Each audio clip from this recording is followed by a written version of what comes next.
Good morning everyone, সবাই কেমন আছো? আমি এখানে সকালে ঘুম থেকে উঠে পড়েছি। এবারে উঠে একদমই আজকে ভালো লাগছিল না, তো আস্তে আস্তে ভাবলাম না উঠে পড়ি, বেলা হয়ে গেছে। অবশ্য আমি খুব সকাল সকালই উঠে যাই। তো উঠে জানলাটা খোলার পরে এক মনোরম দৃশ্য দেখলাম। এই বিড়ালটা আর বাচ্চাগুলো কোথা থেকে চলে এসেছে, হয়তো কেউ দিয়ে গেছে, জানি না সঠিক। তো ভালো লাগলো দেখে। তারপর বিছানাটা গুছিয়ে নিচ্ছি। বিছানাটা গুছালে মনে হয় 50% কাজ আমার হয়ে গেছে। তাও বেশি অগোছালো হয় না আমার বিছানাটা। তো যাই হোক, যেটা হোক পরিষ্কার করে নিয়ে বালিশগুলো ঠিকঠাক করে রাখছি।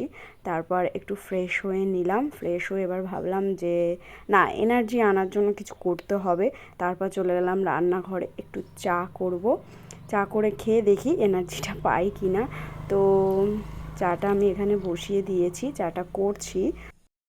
এখানে আমার চাটাও কমপ্লিট হয়ে গেছে।